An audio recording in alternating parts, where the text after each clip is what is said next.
What's going on, everybody? Welcome back to the show. Today we have Dave Maconi. Dave, you're Dr. Dave Maconi? Are we? What's the prefix here? Yeah, I mean, you don't have to call me doctor, but but yes, Call I me am. Doc. Got it. Okay. Dr. Dave Maconi here. Excellent. He is the host of the Brains and Gains podcast. It's a podcast that I listen to a ton. It's had a lot of people that I think extremely prominent in the industry. You guys have had some really, really good chats on there. And I always feel like, people who listen to my podcast, my friend Brian Borstein is a mutual friend of ours that I've had on the podcast multiple times, talking about mostly nerdy hypertrophy shit. And you, him, and Abel, I don't know Abel's last name. You guys get on the podcast a couple of times a year, I guess, and you guys like shoot the shit about stuff. And it's really fun to see you guys with like just slightly different perspectives on stuff. So I feel like we'll have if you got, as a listener, if you like the podcast where Brian has been on, I feel like we're going to have a similar topic of discussion, but from a slightly different viewpoint, which I'm really happy about. But before we jump into that, Dave, tell everybody, Doc, no, I'm just kidding. I'm not going to do that. Dave, why don't you tell everybody a little bit about yourself, a little background? I actually don't know that much about you other than I've listened to your podcast for a while. Yeah, sure. So super obsessed with the whole lifting thing since I was 12. Started as an overweight kid, went the opposite direction, became very, very skinny. So by the time I was a freshman in high school, I was 5'11", 130 pounds. So just like a stick. From there, started bulking up, got really into it. But if on my channel, you'll see kind of the journey overall of like how long that really took. I mean, even by the time I was a senior, I still, I gained 30 pounds, but I was still relatively skinny. So it was just a very long process. And just probably because I'm so goal driven, the more that I wasn't getting the results that I wanted, the more obsessed I became. It started going more and more down the rabbit hole. So it was kind of good timing because when I finished my residency, I was thinking, well, like I have some more time now. What can I do to kind of be as involved? And, I don't know how it was for you, but for me, there was a big lifting crew within university, and then you leave university and it's just kind of different. And so, I've been listening to people in this space for a long time. I was like, well, I could start a podcast. It kind of started as like a charity project. I figured, well, if nobody listens, it'll still at least do some good there. But thankfully, people have listened. And so we just kept going with that. We're up to, I think, 185 episodes now. And so, yeah, it's been great. Like a lot of people ranging from powerlifters, bodybuilders to doctors and everything. So pretty broad topics. You mentioned charity there. Tell me a little bit more about that. Yeah, so it started with every episode I would donate to the charity of choice of the guest. And so I still do that, although now I do more donations, just kind of the ones I choose. But initially it was always just what the guest wanted. And then I've kind of just taken on more of it myself at this point. That's awesome. Making me feel like shit here. We got to start donating some shit to charity. I love that. That's awesome, dude. That's a nice motivator. I think I selfishly started the podcast to just like talk to people that I wanted to talk to. And I was like, come talk to me on my podcast so I could learn. But yeah, it's been a fun journey. How long you said in like the 180 episodes, how long you been doing it?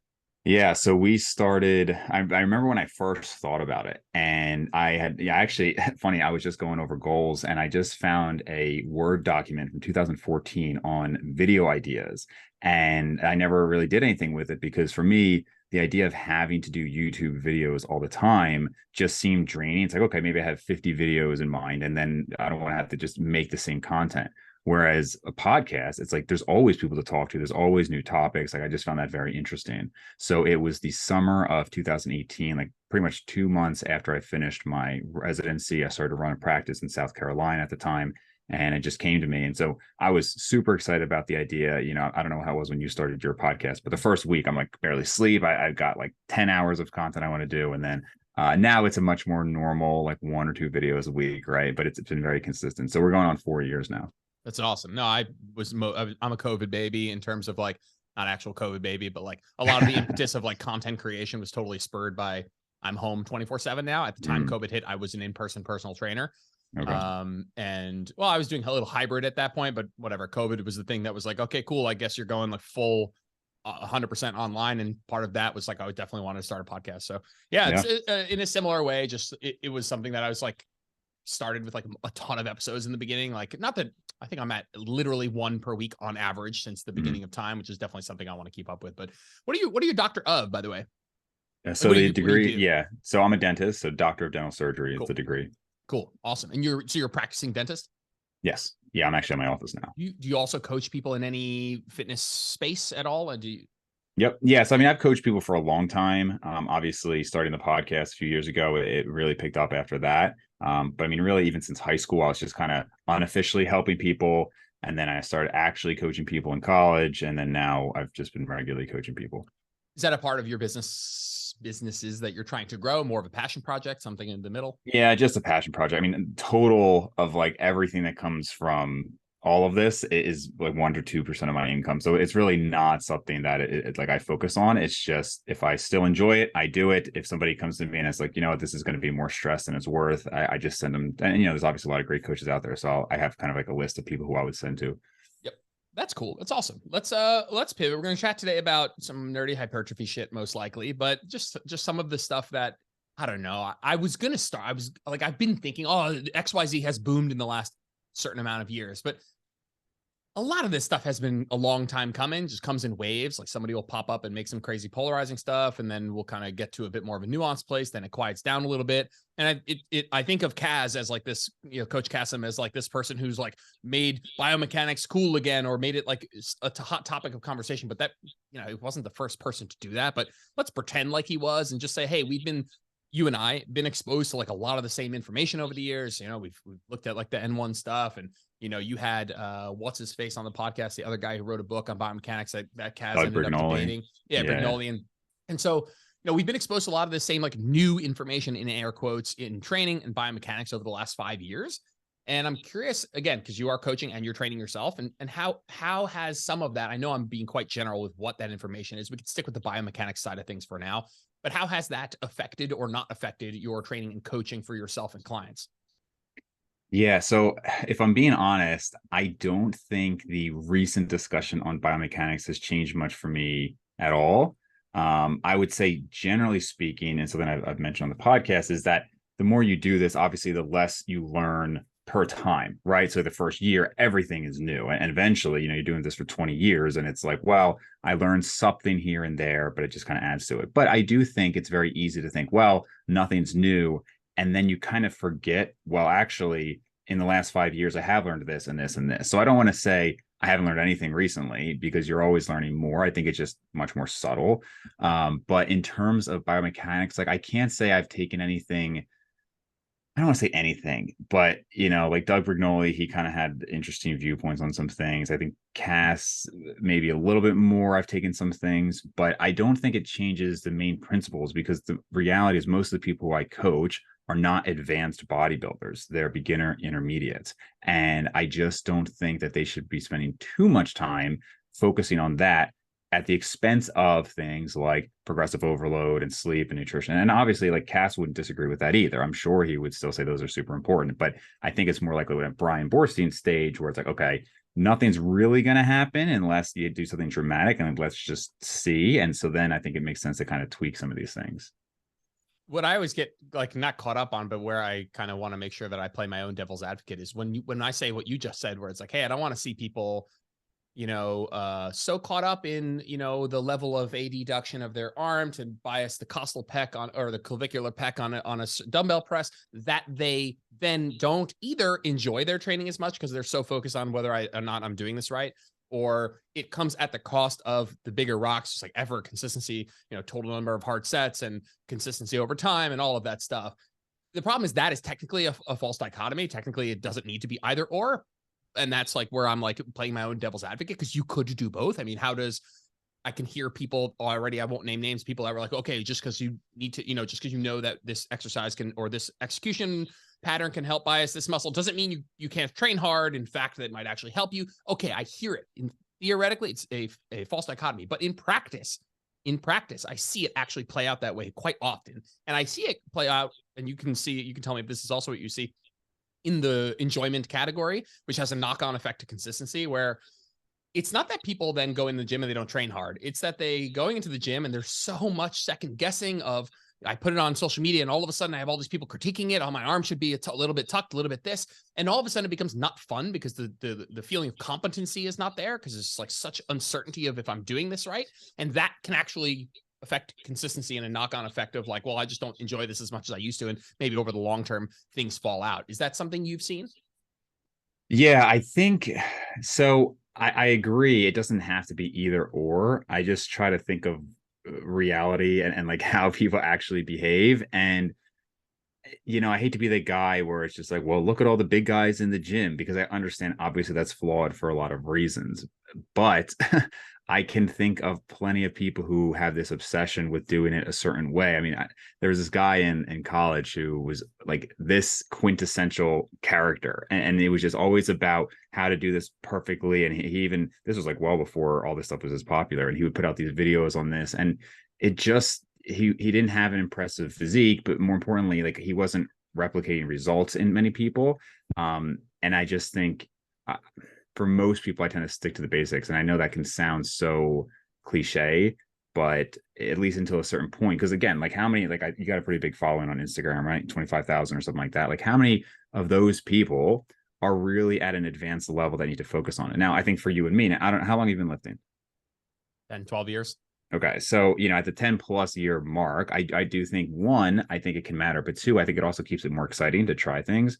Sometimes like Brian and Abel will start going, and I'm usually very talkative in that group. And then they'll start talking to me about how to like get this specific fiber of the lat. And I just kind of zone out. I'm just like, all right, guys, like have fun with that. Yeah. And you, at this point, I find it, the way I would describe my relationship with this new information as it comes out is intellectually stimulating, and almost like full stop after that. Not because it lacks applicability entirely. It doesn't. It totally doesn't. But I'm definitely somebody who gets like really excited about, I don't know, I'll go through waves of things that I'm really excited about learning about, and then I'll go take a million courses and I get really excited about it. And every time I scroll through like old content of myself, I'm like, yep, this was my this phase. This was my like crazy reverse dieting phase where I'm like all up in the research with Trexler. And that was a couple months ago. We're like really excited about debunking this stuff and having these debates and stuff. And then if I go back like 2 years, a year or two, it's all of these like costal pec this and, long head, short head, bicep that. And I'm, again, not irrelevant, but I just catch myself like during moments where I go in waves. So I'm really excited about it. But what's cool is ends up happening is like you go into the extreme, you get really, you're like totally drinking the Kool-Aid, and then you can step out and you can kind of be like, all right, like I went all in on this thing. What sorts of differences was I feeling? What sort of difference did this make for my clients? And I can come with a little bit more of a nuanced approach at the end. And one of the things that I find frustrating is I don't mind if we talk about this stuff on social media. I don't mind if someone's like, hey, this is how you work the long head, short head. I've had Ben Yanes on the podcast, Ben Giannis on the podcast. And, he's like, social media strategy is like ultimate polarization. Like totally, this doesn't work, that you can't do this. If you do the tricep rope push down, like your elbow's going to fall off your body.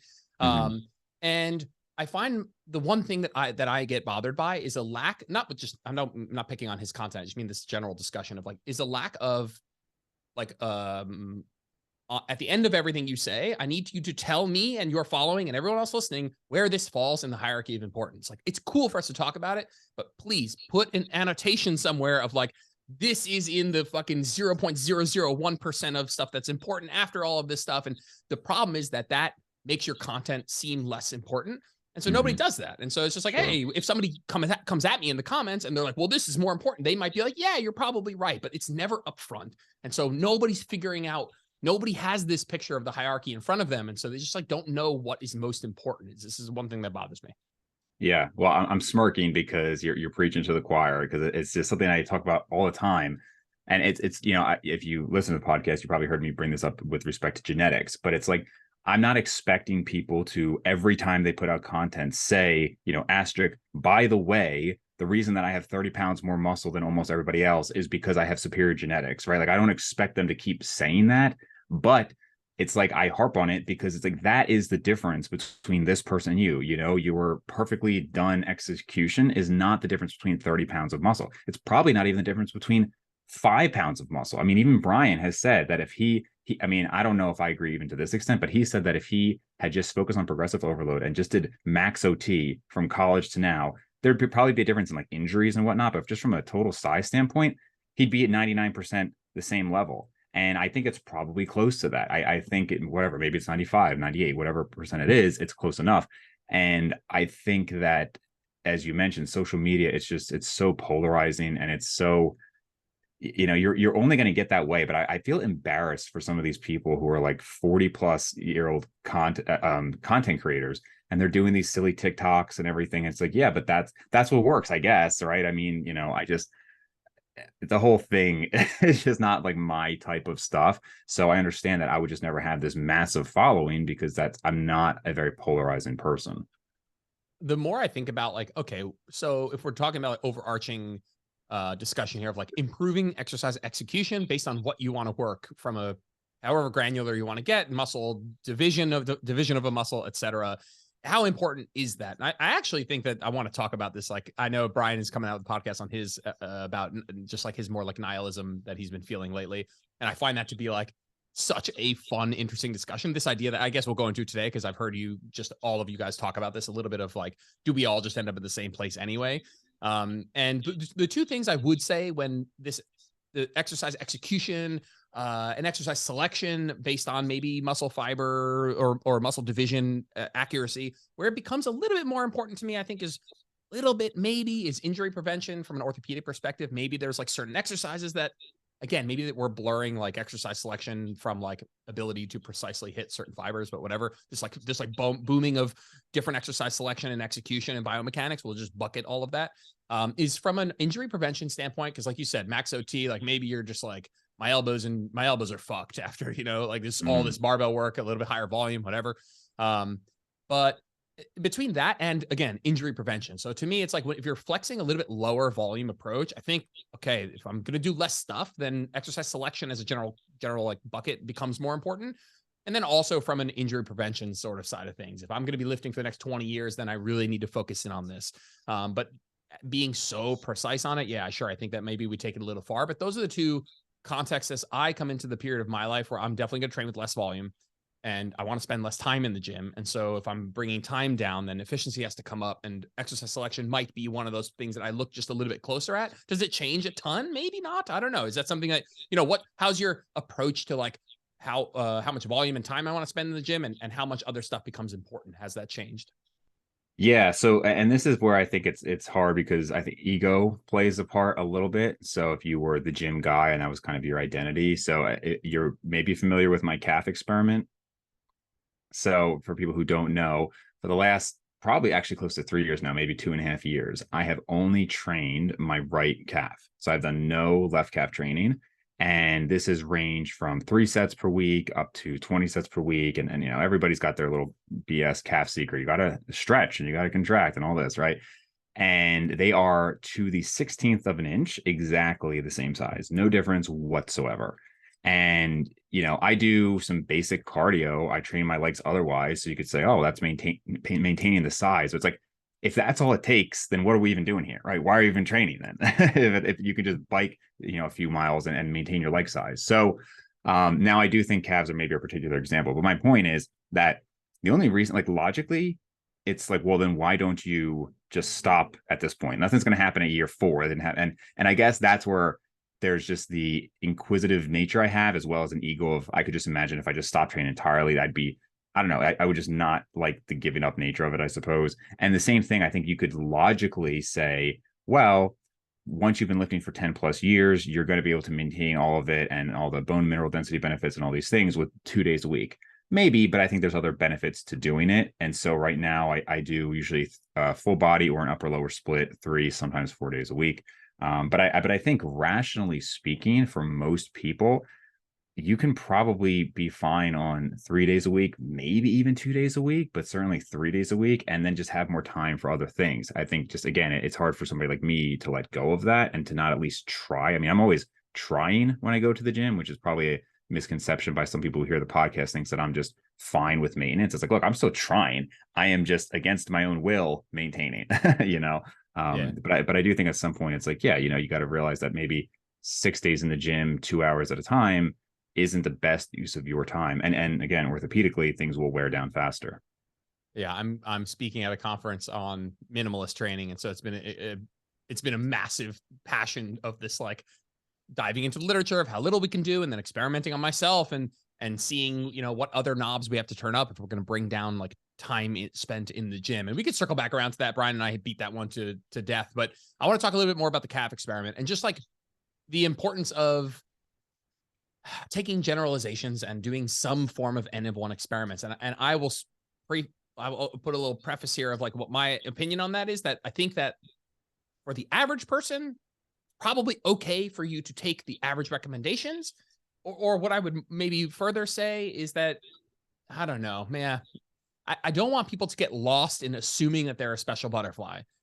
I want people to accept that chances are they're average in most genetic things, and how they respond to a certain amount of volume, and how they, would grow from certain muscles, or from certain exercises. But, you have been doing this calf experiment. I've heard you talk about the importance of like practicing doing things on your own N of one sort of style, like practicing certain strategies on yourself and seeing how you respond.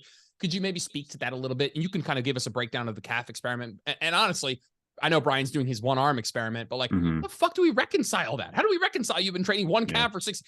Let's be totally honest. Like, you're training lower body, but like, you're not really training the function of the calf at all. Maybe when you do like leg, like knee flexion stuff, that you're training the gastroc in a length of position when you do the first degree, 15 degrees. It's like, is Right. that really enough? Well, that's the thing, but and again, I understand that there's, I had a Milo Wolf on to talk about, are calves more genetically predisposed than other muscle groups. I would say they are. He would argue that they're not. I think Schoenfeld would argue that they're not. But to me, like Not when more I what? say again, Not more what? they would say that they are not more genetically influenced than other muscle groups. Got you. And it would take a little too long to explain here, but if you watch the Milo podcast, we can kind of get into how that could or could not be true depending on how you define genetically influenced. So I won't belabor that point here, but I will say that when I did an experiment with my thighs, so I did purely isolations on my right thigh, and I did isolations plus some leg pressing on my left thigh. And after 6 months, there was about a half an inch difference. So it did seem like, despite doing adduction, abduction, flexion, and extension, there was an added benefit to also incorporating the compound exercises there. Now, even if I didn't find that result, I still wouldn't tell people to do purely isolation probably anyway, but I'm just saying, like, it was just something for me to see. And so now I will say, currently what I'm doing is I'm doing twice the pressing volume on my left side, and that has not made a difference. So even the one set on my right side compared to like 2 or 3 sets on my left has been enough to make up that difference. So that half inch difference is now gone. So, whatever you want to take from that. But I just think, like, I'm kind of just at a point where, again, it's been so long. I'm like, let me just see what happens if I do this or that.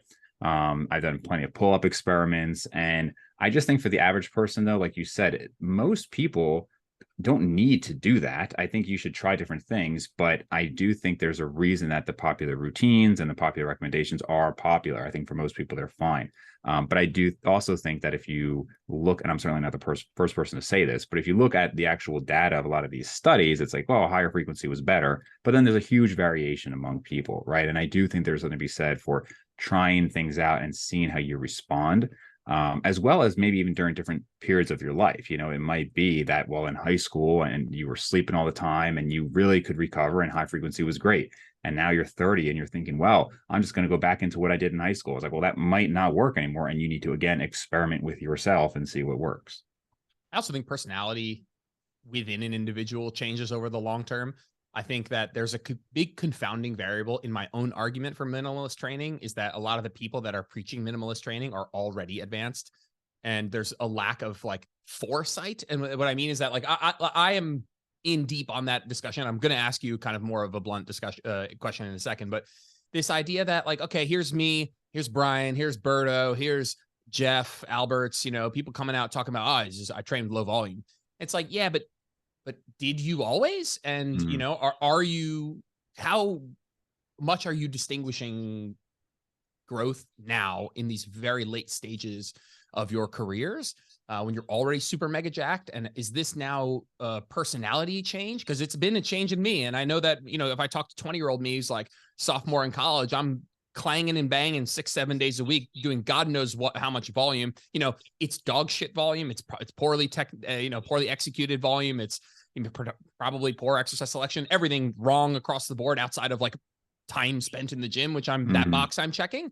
But I'm in a place now where I think there are really good physiological arguments as to why I prefer a lower volume, better execution, better neurological efficiency. I can train better to failure. But there's also a time in my life mentality and an acknowledgement that maybe the difference between any gains and best gains will be negligible across the rest of my life. And so do you find that to be a confounding variable? And I'll piggyback that, and we'll just give you the longest question of all time. there's a hypothesis that like, so long as I'm doing enough stimulus beyond the threshold for like homeostasis, enough to grow at all, that I could just do that, conceivably low volume training, enough volume to grow, and versus, higher volume, which might technically, at least in the short, medium term, cause faster growth. That at the end of the day, both of those are going to asymptote at some point, and I'm going to be reaching I call it a practical genetic potential, because I don't genetic potential. At some point, you're going to get to a point where the kind of amount of training or the amount of gaining, the amount of what you'd have to do to keep gaining, we just don't want to do anymore. That's what I think people end up reaching. So this idea of like, we all end up in the same place based on like hours spent in the gym times genetics. Yeah. So the first part with the personality changing over time, yeah, I think we were all like that. You start training, you're like, whatever I have to do, whatever amount of time I want to spend in there, because you see the results and you get positive feedback, and so you get that dopamine hit, and then it just keeps going. And I think that makes sense. I think it would be, again, almost silly to continue to do that. But as you mentioned with these guys who then go to minimalist training, this is something I've mentioned with Berto and other people about with bulking. It's very common that people bulk early years, they get a little too fluffy, and then later they say, I didn't need to do that, I could have just stayed lean, now I stay 10 to 12% all year round. And it's like, yeah, but you very likely could not have gained all that size, at least not nearly as quickly, but maybe not ever, if you tried to stay this lean all the time. And I can't think of too many naturals who have impressive physiques who have not had periods of bulking up to 20+% body fat at times. I mean, it's very rare. So I think that's just another example. But with the minimalist training, yeah, it's like, yeah, because you can maintain. I don't know if I could have gotten to where I am if I had only done the 3 days per week. Probably close, honestly. I don't think 3 days a week is that ridiculously low at all. But point is still being the same. I think it's very easy to kind of have this amnesia of what was there. And then for the second part, remind me that what you said specifically there. Just this idea that, again, if you take that 3 days a week approach, that you would have probably, yes or no, ended in a very similar place, or you'd be in a very similar place as you were right now. Maybe it would have taken a little bit longer time, but that you're ending up probably, like, if you want to get bigger, if you want to get noticeably bigger between where you are right now and at some point in the rest of your life, there's a list of things you have to do. You have to gain weight actively, and maybe you would have the argument that you have to do spend a certain amount of time in the gym. And at some point, we get to a point where those aren't things I want to do. I know that I'm 10 years in, and I'm like, you could probably gain a little bit more muscle, like appreciable. You could probably look 10% bigger in your lifetime. But the list of things I'd have to do, I don't want to do them anymore. So am I at my genetic potential? No, I'm certainly at my practical genetic potential, because the list of things I would have to do over the time scale I'd have to do it, I don't feel like doing anymore. And so, yeah, my question is, do you feel like most people are not talking out of their ass, but they ended up getting somewhere that they could have gotten in a multitude of different ways? And yeah, not that we can look back and shit on this, like, hey, I dirty bulked a couple of times, got, too big, I gained too much weight. But you just don't know. We just don't know if you would have gotten there. And so it's kind of a moot discussion at some point. Well, I think by definition, there is certainly a practical limit. And then, despite what some people want to say, there's some genetic limit. And again, maybe you can't define that completely. I think for most people, their practical limit is noticeably below what we'll call a genetic limit would be. However, this is, again, where that kind of like ego kicks in, just to clarify, because I remember Abel and I were on a podcast with, I don't know the guy's name, 2 years ago, maybe a while back.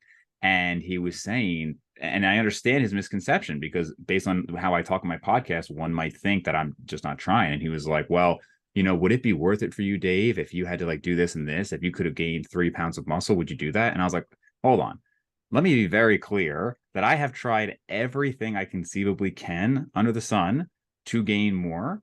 And obviously short of just like blasting tons of gear.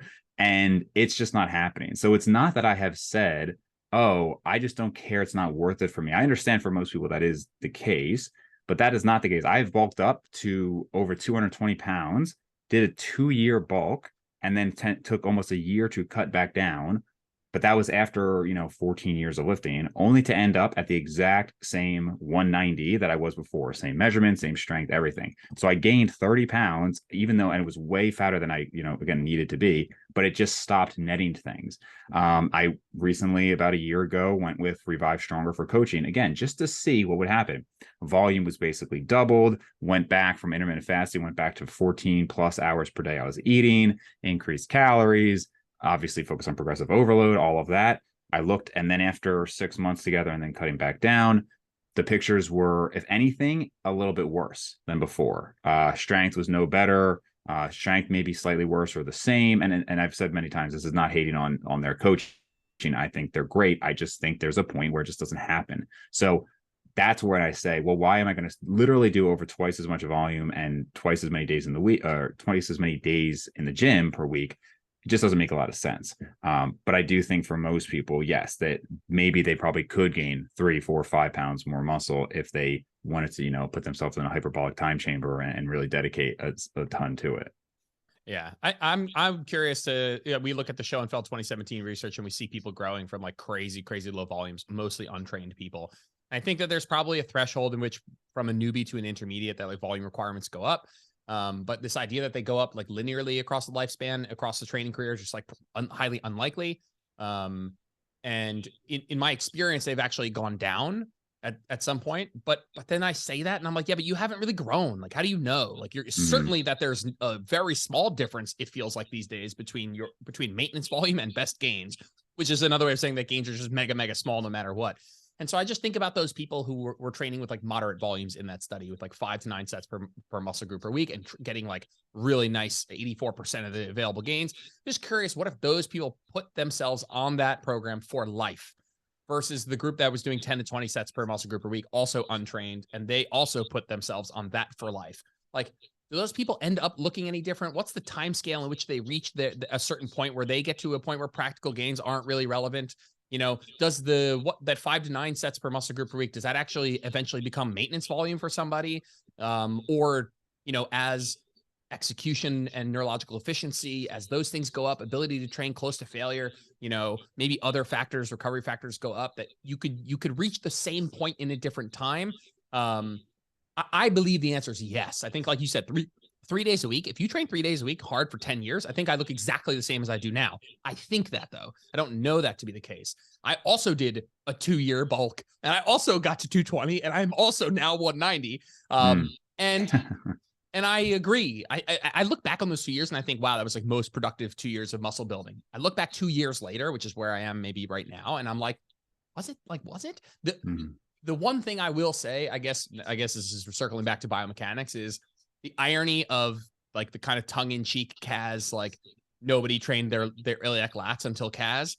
Like, my iliac lats are the only muscle on my body that have grown a significant amount in the last 2 years that I notice any difference on. And so that is like been a hat that I've hung on a little bit of like this ability to bias a certain division, which I don't think anybody's arguing, but like how big of a difference it makes for this one context. I feel like it has made a difference, but I'm just toying with that idea because I am somebody who's like, would much prefer people to use fitness to live their happiest life. And if you could end up in the same place in 15 years, or you could get there in 12 years, but train 100% extra, then I think most people would take the first route of like, all right, I get there in 15 years and I'll train 3 days a week instead of fucking 5 times a week. We just don't know that for sure. I'm just really looking to like kind of consolidate that argument and see how I feel about like what the end goal or end result would be of that. I think there are different points to be made, though, because the one topic is volume, and is doing all this volume going to be that helpful? And that's something that I don't believe. And not, I mean, for most people, I do think there's probably a range that they will grow, and I do think it's worth testing out. So I'm definitely not trying to say everybody's going to get the same results from everything. I just don't think that, if you were doing effective exercises and you were putting yourself with progressive overload and calorie surplus, no, I don't think that 20 sets is going to do something magical that 14 sets didn't do. However, you're specifically talking about these like iliac lats. Presumably you did that with a different movement. I do think that there is something to be said for exercise selection, particularly with the back, which is, obviously made of many muscles. And that seems to be a difficult area for certain people, right? Like with calves, it's like, look, if you have stubborn calves, you have stubborn calves. There's not like some secret calf exercise. It's a very basic thing, right? But if you have like let's quote unquote a weak back, that could be due to a lot of different things, and maybe certain muscles there are taking over. One example I'll give is I never trained my neck until 2017. Now, I obviously don't have a super thick neck. However, it is 1 inch thicker than it used to be at the exact same body weight. So that was because I started directly training it, and it really got pretty much no real stimulus before that directly. There are other examples, like I think Greg Nuckols and Eric Trexler had some article on muscles that don't get trained much, like maybe like the hip flexors and whatnot. Like there's probably some things that you're not training directly that maybe could get some stimulus. Now, a counterexample would be forearms. If I directly train my forearms a ton, I don't get any additional growth, but presumably they're getting enough stimulus from everything else. So I think exercise selection can be important. The thought that comes to mind for me is like, okay, well then that group that I'm thinking of, okay, they're training 3 days a week with, let's say, moderate volume versus a group that trains with higher volume. Like if the group that's training with moderate volume is finding that over that 10-year period that they're able to progressively overload, which we'll talk about the issues with that over a 10-year period. Like if someone's like, all right, well, how much volume is enough to grow? How do I know I'm growing? How do I know that what I'm doing is like permissive? It's enough for growth. And I'd say, yeah, man, strength in the hypertrophy rep range with more hypertrophy based movements over the long term is probably a darn good proxy. I think if you're keeping roughly similar body shape, then like in terms of like recomping, I guess you could do measurements. It's hard to do measurements like during a gain phase. You don't really know if you're gaining fat or what. But I feel like if those people training with moderate volumes are, if someone's like, hey, I'm 5 years in training, I've been training 3 days a week, I'm getting bigger. Do you think I'll keep getting bigger if I train like this? Or do you think there's like a lot of room for me to get more gains? It's like, well, I think that the point in which you should even just remotely begin to consider even if you need more sets, which I think would be not the first line of defense here, is like, are you not progressing anymore in these hypertrophy lifts, without too much variation, so that you're not just like jerking yourself to neurological gains. But what do you think about that? If someone's like, hey, I'm, well, first of all, what do you think about strength in the hypertrophy rep range over the long term being, outside of, direct muscle biopsies and stuff being a decent proxy for growth? And if somebody is doing that 3 days a week, should they be worried at all that they're missing out on something? I think that is still one of the most important measurements personally. I think that the industry is full of people who, for some reason, don't want to either take muscular measurements or look at their progressive overload on core lifts over time. And I almost just have to wonder if it's just a cope so that they can't necessarily see that they're not making progress anymore. And it's like, if you really are so confident that your arms have grown because of this, just pick up the tape measure. It takes 2 seconds and measure it. And I understand there's variation and everything, but like I've measured my arms over 1,000 times since I was 12 years old. I'm very precise when I do it. Now, certain things like thighs, and that's pretty hard. And there's also a huge body fat component to it. But and I'm not saying it's flawless, of course, but I'm saying if you're like, explain to me, if you have the same waistline and the same body weight and the same muscular measurements and the same strength, how you've progressed. Like, how have you gained muscle if none of those things have changed? Because if you have progressed, you should have more contractile tissue, which should be able to contract at a greater force, and you should be stronger. Now, I understand that it's hard to compare, like Brian's brought this point up. You maybe don't do the same lifts. That's fine. But I personally believe, and this is another thing he and I have discussed, that the neurological adaptation to a lift is a lot longer than a lot of people think it is. Some people say, oh, it's just a couple of weeks. I have gained on new exercises for months without actually growing. And while other exercises for the same muscle groups have not progressed at all, like months and months. So I think it's very tough when you not to say you shouldn't switch out exercises, but just to say that when you do switch out exercises, it can be very hard to say that the strength gains are from actual progress. And then as far as there was one other comment somebody had made, and it was just to say like, well, yeah, but we talk about, it's like every other article I see is like, well, it's not just about progressive overload. There's other ways to progress. So you can do this, you can reduce your rest times and all these other things. And it's just the comment that like, well, what are you going to do after 10 years? You can't just keep loading. You can't just keep adding load to the bar. You're right. And you also just can't keep growing. I think it's proportional. So you're trying to come up with all these other methods of quote unquote progress, but I don't think they're any better. I think you're just masking the fact that you're not really progressing anymore. And if you were, you'd be stronger in the rep ranges. We are preaching the choir 100%. This is like, I run a group with over 700 people who want to get better at hypertrophy, and balancing the like fun and enjoyment factor of novelty with like a real deep core belief that we should be keeping things more the same on average for best gains, and not just for best gains, but also like you said, for best ability to assess gains. That to me is like not a struggle, but people will come to the group and be like, oh, we're doing, today at 4:00, I go over my new meso with the group, and, it's like 75% the same. And, not that there's a struggle or there's a big uproar about that. I actually love that people join the group not realizing how important that is, and then actually start to love the fact that there's the same stuff. They're like, well, I'm just getting in the groove with this. Like, just figure out what fucking weight to use after 2 mesocycles, how to exercise, figure out the setup and all of that. And so I'm certainly in that camp. I actually, I don't know if you inspired Brian to do like some N-of-1 stuff, but he inspired me to do some N-of-1 stuff. And the one experiment that I did most recently was I ran the exact same program for 6 straight months, actually 6 straight mesocycles. So it was like 8 months. And basically coming up with this idea of like, okay, why would I change a lift? Physiologically speaking, what would be a physiological reason why I would change a lift? Only 2 reasons. One is like a legitimate plateau, which I think is an interesting one to talk about. The other one would be like a joint pain. It's like, all right, maybe I need to like change the angle of where I'm moving so that just to alleviate some joint pain. Well, don't forget number 3, muscle confusion, right? You got to confuse the hell out of it. Exactly. Right. So that would be the first one of like how to break through a plateau. Is to change an exercise, which again, we'll get to. But the only other reason you would change something is emotionally, you for motivation's sake, you're just like really sick of doing this. So a physiological 2 reasons. One, an actual plateau of like, I've actually adapted to this exercise, which I think is very theoretical. And then the second one would be, okay, I have an actual joint pain, and switching this movement around might actually give some alleviation. And the second one, the other point would be just emotionally. And I knew 100 gajillion% that I would not run into a physiological reason. I would run into a purely emotional reason to want to change a movement.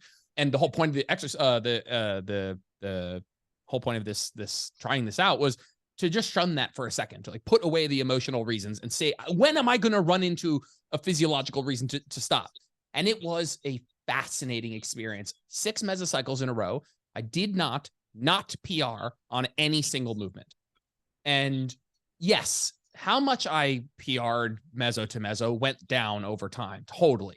But I didn't not PR on something. And actually what I end up thinking happened was, it's not that I was getting less and less gains, is it was becoming a clearer and clearer picture of the actual gains that might be happening, which are microscopic. So it's not like I was getting a ton of gain in the beginning when maybe I added 10 pounds to a lift, and now 6 mesos later, I'm adding 2 pounds to a lift. It's that I was probably always adding some proxy of muscle mass correlating to 2 pounds on the bar. I was always doing that. Or maybe I'm still not doing that. It's even less than that. But it was, to me, it's not that I would have plateaued on the lift. It's just, it would have gotten closer and closer to only putting weight on the bar at the rate in which I was putting on muscle to some degree, or those lines would have gotten closer together. And at some point I literally hit an emotional wall. It's like, I'm not going to the gym. I fucking hate doing all of this. And so, yeah, I'm curious what your thoughts are on that sort of idea of like keeping things the same, kind of removing this neurological mask of what's going on. And it just was like, I was like, I'll PR on something, and not to beat this to a horse, but I took all the N1 courses, everything that they have to offer, and their discussions of periodization are incredibly intellectually stimulating. This idea that you would have to shift stimulus because your body will start to adapt to a certain stimulus. And that's where you have put this actually really well for me. It's been a fun monologue for me right now of like, I actually feel like I wasn't losing trainability, they would call it, that I wasn't adapting less. It's just that it was starting to look more and more like what actual progress muscle mass wise looks like, really fucking slow. Yeah. Yeah. I think, and just to be clear for people listening, I am not against exercise variation. Studies support that exercise variation is beneficial. Again, orthopedically, there's benefits to it. But from a pure hypertrophy standpoint, there's benefits to it.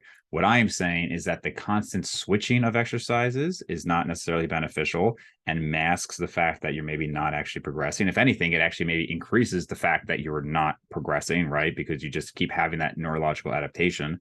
I actually had a discussion with somebody about this, and it's tough to have this in writing because it's hard to get some things across, some concepts. But basically my argument was like, let's say you're doing an incline dumbbell bench press and you use the 100-pound dumbbells for 10 reps, and then you get 11 reps, and then you get 12 and 13, and then you're at 13, and you're at 13 for weeks and it just doesn't progress. So then you switch to some hammer strength machine, and that progresses for 6 months and whatever, and then that pauses or that stalls. When you go back to the incline dumbbell bench press, you might be a little bit weaker because you're not used to it anymore. And that's fine. If you then get, let's say, 11 and then 12 and then 13, and then you get to 14 because maybe you had a break, you come back to it, great, real progress.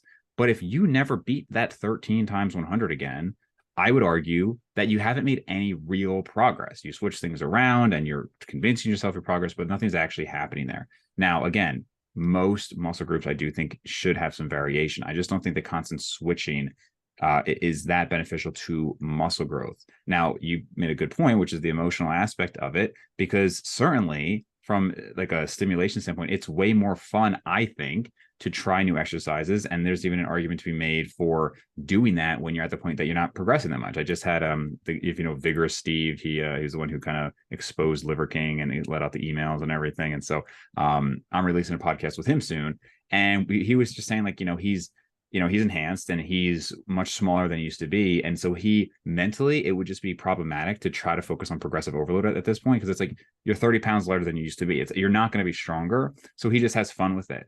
When I go on vacation, I like to lift, but I just have fun with it. So frankly, like next week, I'll probably switch out an exercise because it's just been the same thing every single time. But I'm not switching it thinking, well, now I'm going to have some new stimulus, and now finally the shoulders are going to grow more, Yeah, I think we end up with a mostly emotional reason to change things, which is a super valid reason. We're not sure. I mean, it's super duper valid. I'm all for acknowledging that as a real thing. I think that if I had to pick one variable that would link together all of the people that have made great muscle growth, it would be time consistently year after year, lack of injuries. And so, if this keeps you in the game, keeping some things different or changing some things, I'm all for it. I acknowledge that is important. I do it in the group. I always tell people I keep most things the same, and then I sprinkle some spice on it, and we just change it up enough to keep that intellectual stimulation going. I find that hammer strength chest press interesting. One of the things that I also think is interesting, actually, I asked Brian, and he was like, "Yo, you gotta ask him something about this." And is this idea that, well, I'll pivot to that in a second. Some people will like look at, I'll be coaching somebody one-on-one, and we'll use like an Excel spreadsheet, and then we'll look at what they did in week 1, and they'll look at what they did in week 5. And a lot of people, if they think that those numbers are drastically different, they're like, "Oh my God, I added 50 pounds to my barbell row," or whatever, this mesocycle. And then 6 months from now, they're like, "I added 5 pounds on my barbell row." A lot of times what I think is that, or they're like, "Wow, 3 months later, I'm not doing, all right." So your example of, well, I'm doing the dumbbell press and I hit 13, I hit a wall. Or, you look back 2 months and you're like, "Wow, I'm doing the same weight that I used to do." Something that's difficult to reconcile is improvement in execution, improvement in tempo, slower tempo, maybe added a pause, maybe just going with a larger range of motion. I'll have people all the time. They're like, "I haven't progressed in 3 weeks." First of all, that ain't shit. But a lot of times it's not about, I think over the long term, you have to progress in weight and load. Fuck this, like, "Oh, you could rest a little bit less," or, "Your technique improved this week." It's like, yes, but if you're progressing over the long term, weight and reps are going to be going up, and they are in the vast primary of things you should be using to assess and implement in terms of pursuit of progressive overload. But maybe talk to this idea of like how it's difficult, or at least this idea of how changes in execution over time can make assessing progress a little bit more difficult. Sure. This is one that Brian wanted you to ask me. Is that what you said? Yeah. Okay, that doesn't surprise me. Yeah. Yeah. Also, I am going to take credit for his one-arm experiment. I'm pretty sure he can correct me down below in the comments, but I'm pretty sure I inspired that. So, I think so too. So, obviously it is common for people to even try to go the opposite direction too, right? So maybe you're lifting with decent form, and over the weeks, your form gets worse and worse, right? Because you're so focused on progression. So my recommendation is to always use as awful of form as possible, so it can never get any worse and never get confusing. It's awesome. Just kidding, for the people who have just listened to audio and can't see my smirk. So I think that it's a very valid point, and most people do not start day one with perfect form, right? And that's very valid. And even for me, you know, something that I like to do sometimes is I'll use my first set kind of as a how much can I get? And you could easily argue that's for ego, and it probably is, but it's fun to me. Like maybe overhead press when I went for 225, it's like, okay, that maybe wasn't the perfect, prettiest form. And then I'll back off and then I'll do maybe like 5 sets or 5 reps of 185 with strict form. Right. And I just kind of like to do that because I can see how much I can get. I think if you're changing over years, it is tough. And I think that's kind of the reason I said I'm not surprised, because I think Brian has brought that stuff up. Like his execution is so different now from when he was in his CrossFit days, for example. I'm not sure if I have a great remedy for that, other than just to hope that over time you're doing the new improved form long enough to then make assessments, which again takes a while. I mean, even at just a different form can take a while to actually truly adapt to. And it does make comparisons hard. And it's something that you just have to, that's why I still like basics at time, assuming you're still in a phase where you're really trying to progress. Like I still do pull-ups, but I understand that not everybody can do pull-ups for, 20 years injury free. And then it does kind of muddy the waters, which is probably what happens a lot in the natural bodybuilding community. I mean, most of the guys, like the 3DMJ guys and everything, like a lot of them are doing different exercises than they used to. Not all of them, but a lot of them. And it just makes it more confusing. And short of having like, a way to test, like do like muscle biopsies or like ultrasound or anything, or DEXAs constantly, it really makes it tough. And that's where I think measurements are also helpful, and like caliper measurements, just like tape measurements, things like that. But it does, like, that's why you need multiple forms. And then I guess last thing I'll comment on is pictures, which I do kind of hate on pictures a lot of the time. And it's not that I don't think they're valid. I definitely think they're valid. I just think it's incredibly difficult to have identical pictures and have the exact same circumstances because of just like food differences and water balances and lighting differences and flex versus pumped. I mean, I'm sure we've all taken pictures even on the same day where it's like, how is this even the same person? So it's very difficult, I think, to assess with pictures, especially over a short time scale. I don't even think there's a, I was gonna say I don't think there's a remedy. I'm sure there's a remedy, like you said. It was like, all right, just like, to me, the big remedy is acknowledging that this is a thing and taking it with a grain of salt into the other factors that you can say, all right, actually, in a directional sense, I am moving forward, even if this hasn't changed in, I always tell people, like, I'm pressing a similar amount on my, like, let's say like my shoulder presses than I did probably in college.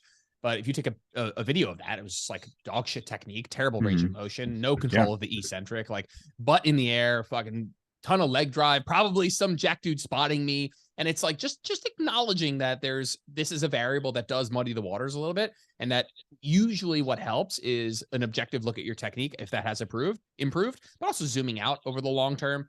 Every time your technique changes, just say, hey, this is no longer exactly apples to apples. Like you were doing it with the Smith machine even, and now you're doing it with the barbell. You were doing it with one dumbbell, one hand, ipsilateral, and now it's contralateral. And it's like not apples to apples. So just for me, the remedy is acknowledging that that's a variable.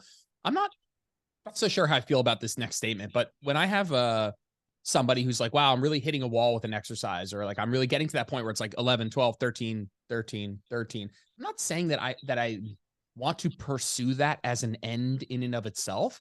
But to me, it is more likely the case that that's a good sign that you are training consistently really hard. Like for me, that checks the box. That shows me that you are training hard enough, that you're pursuing progression, that you've actually hit this asymptote where things have slowed down. If someone's like 12 reps, 13 reps, 14 reps, 15 reps, 16 reps, 17 reps, that to me is more of a red flag of like, the fuck was 12 to 15 reps? Like, was that 8 RIR? Like, are we still on our way to hard training? If someone's like, 10, 10, 10, then next week 10, 10, 11, then the next week 10, 11, 11, then 10, 11, 11, then 11, 11, 11, like barely adding a rep here and there, but they're fucking trying to add a lot. To me, that's more likely somebody who should expect to see some changes over the long term than like 10, 11, 12, 13, 14, 15. To me, like, just across a large population, that's less of me being like, wow, look at the great gains you're making. Unless you're new to training, then in reality, those could all be above the threshold needed to make gains. And you could literally put 5 pounds on the bar every week for a period of time.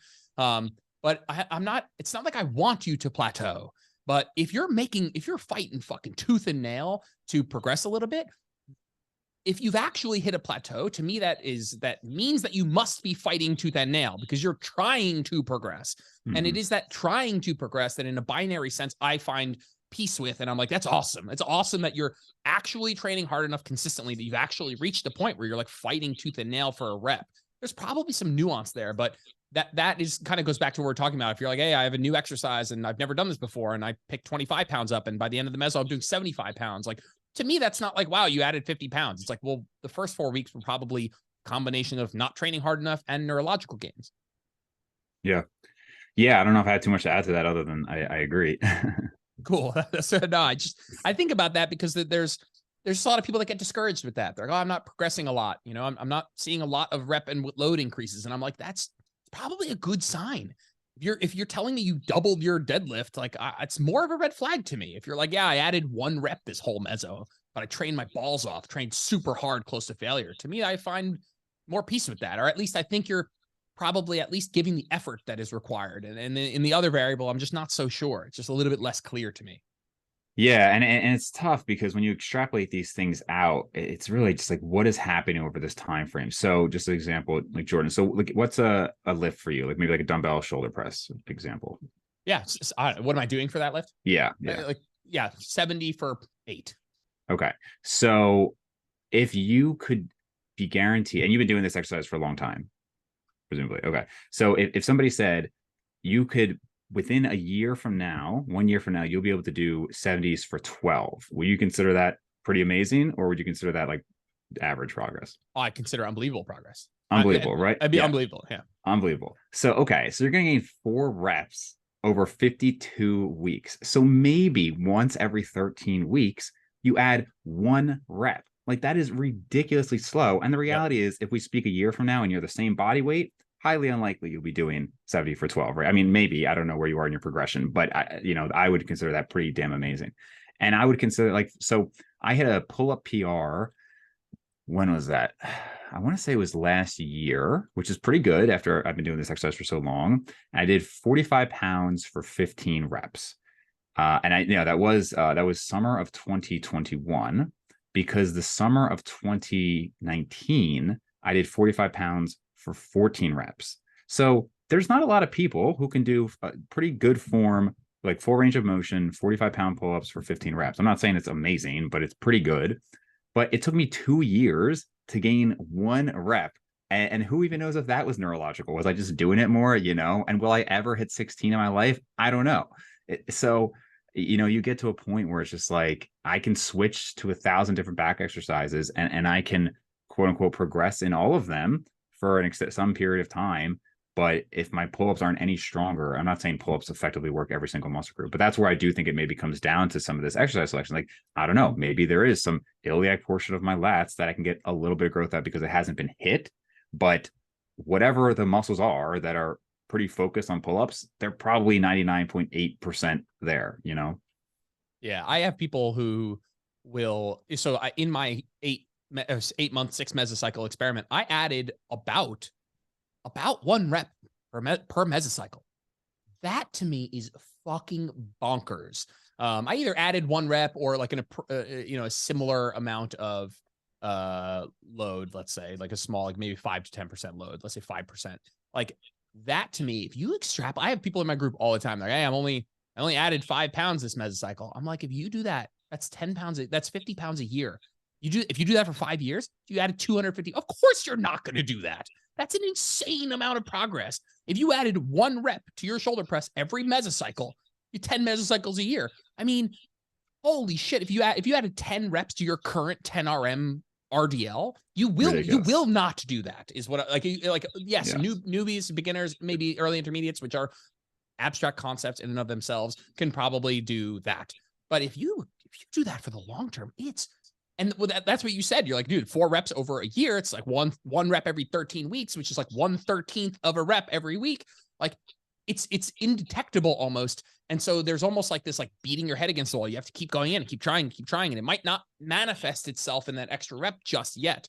And if you really want to get nihilistic, it's like how much of all these progression methods and periodization schemes are just kind of giving us something to do while that progress would have been happening anyway. Like, who's to 100%. say that if you just did the same thing for those 13 weeks, that one rep wouldn't have eventually materialized anyway? And obviously we don't have studies like that because there'd be too long, and nobody's doing a 1-year study that's that controlled.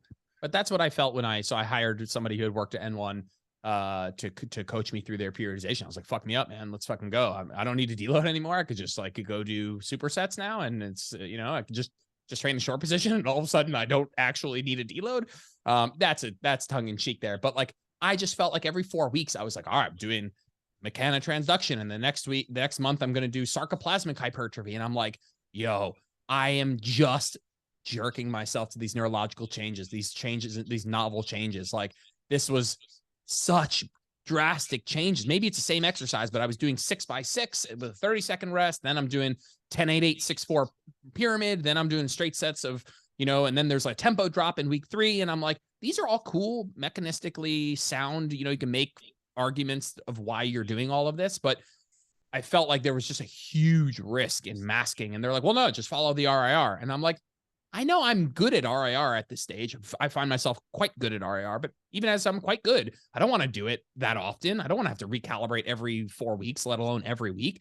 And so that's where that balance of trying to keep things the same, but also enough variation that people can stay doing this for 20 years without getting bored.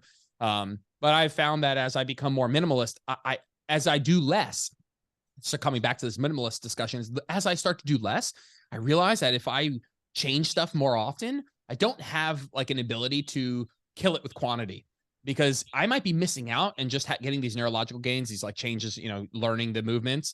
And normally maybe that's suboptimal stimulus, but it feels good. If you're doing enough total sets in the aggregate, you could probably get by. But if I'm doing literally 6 exercises for my upper body, they need to really stay the same 90% of the time for me to not risk just getting neurological gains. Like I'm flirting with the bottom of the barrel time and volume here. I can't risk that. And so I do. What think are the 6? Becomes, I'm training 3. I'm training without trying to get too granular with like divisions of stuff. I'm training 3 presses on 3 different angles and 3 pulling motions on 3 different angles. And that's it. No side delts, no bis and tries. So I have a direct overhead pull. I have something in the middle, and I have something basically perpendicular to the torso. And same thing for, I'm training something for like the costal pec. So a dip, or in this case, like a costal pec cable press is something horizontal, which I'm doing with cables as well. And then I'm doing an incline dumbbell press, and that's literally it. And took some before and afters. We're going to see what happens. I'm 3 mesocycles into that. I've noticed no difference at all. Really? You said you're 190 now? 190. And are you maintaining weight? Maintaining weight. Okay. Yep. And I'm not tracking as a variable that's up in the air, obviously. But I have been not tracking and staying 190 for the last 2 years. And so it's like at least a variable where I have some data of like, you're pretty good at staying right here within like a pound and a half. Yeah. I suspect, my hypothesis is that bicep and tricep size will not change. My hypothesis might be that medial delts just aren't, they just strike me as a muscle group that doesn't get a lot of ancillary, like, secondary indirect volume. Just none of those motions really line up well at all with a lateral raise. So, not to muddy the waters, but I told myself, yeah, if you have 20 minutes on a Saturday and you feel like hitting some side delts, you'll go do that. I have yet to go do that. Don't do it. Don't mess up the experiment. Yeah, that's what I'm saying. Yeah. Well, I just anecdotally, so one of my friends I've mentioned on the podcast a few times, Kevin, he's got great delts, hasn't worked his shoulders since probably before college because he was a baseball player, so he's got some shoulder issues. So great cap delts. I have no cap to my delt. They're pretty decent from the side, but just no capping at all. And I literally just did shoulder presses for, I don't know, last 5 years, barely any laterals. When I worked with Steve from Revive Stronger, we did a ton of laterals, cable laterals, dumbbell laterals, no difference. And again, if you look at the before and after pictures, if anything, my shoulders look a little bit worse. I'm going to say it was like a significant difference, but no difference.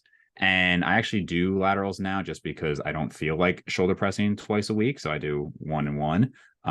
But that's just honestly just because it's more enjoyable to me to mix it up like that. It's actually, and again, that's one of those ones kind of like the calves where it's like, how could I be doing nothing and the other one gets 15 sets and nothing's changed? And it's like, how can I not directly work the medial head at all with no laterals, and there's no difference. And it's just, I don't know what to tell you other than that's just my personal experience. Yeah. And what would happen if you were a novice? And would that novice grow their side delts in an absolute sense more than you, who is not training them directly? Or would they just get them to their genetic limit of that muscle faster than you? Right. Or would it make no difference at all? And so that's certainly just like, again, and it's tricky for us. It would be great if I could like shrink myself down to day one and do these experiments again, just because the magnitude would be easier to measure.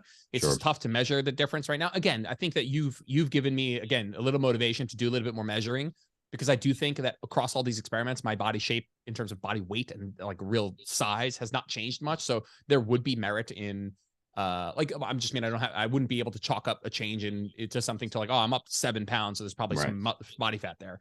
But that's something I could probably do more of. Photos, tricky, but have felt like I've been able to do a decent job with that in the exact same lighting, same bathroom. But you're right. Changes in 24-hour dietary intake is going to change that. It's sodium intake, bowel movements. It's going to be a ton of variables in there that you can't really control. Yeah, I don't want to get overly nihilistic. I'm trending in that direction, and trending in one of the reasons I do like hypertrophy is a little nihilistic. It's a little bit of like, there are just so many ways to do it, and so many ways to get really good results. I think if you were going to leave best results as something that's up for debate, but there are so many ways to progress, and so many ways, so many different variations of movements. And I find that to be one of the things I love about hypertrophy. But then when you're talking about like this sort of stuff, it's hard not to get nihilistic. And I don't even think of nihilism negatively. I commented on Brian's post and I was like, this is fucking awesome. Nihilism would be awesome. Frankly, it would put like this like optimal hypertrophy crowd like out of business, which is like something I'm holding on to a tiny bit. But frankly, I'm doubling down on it. I think like I have my clients who like will get DMs from people like critiquing their form on their stories that tag me in it. And they're like, I can't believe Jordan's letting you do this. And I'm like, are you fucking out of your fucking mind? First of all, do not message my client saying that. And second, like, yeah, just an overblown. I don't know how I pivoted there, but like, just, I feel like I don't know. It's hard to see the forest from the trees, I guess. That's all. Yeah, for sure, man. Cool, man. Let's wrap it up. I'm taking a little bit over the hour, but it's super fun chat. Definitely was, I had an idea of where we were going to be headed. So that was really great. We'll get you back on to talk about TRT, because I think that's something that you've been talking a lot about, which I haven't had anybody come on and talk about. So we'll have to do that. So drop a line, tell people where they can find you. I'll link all the podcast stuff in the show notes. Cool. So Instagram, Dave_Maconi, brainsandgainspodcast.com, and Brains and Gains podcast on YouTube. Cool, man. Awesome. I don't know. You had mentioned that you want to put this up on YouTube. I don't know if all of our cursing makes it up on your YouTube. It's not great for the algorithm, but nah, it should be fine. Yeah, we'll put it up there. All good, man. Thanks so much for your time. All right, man. Cool.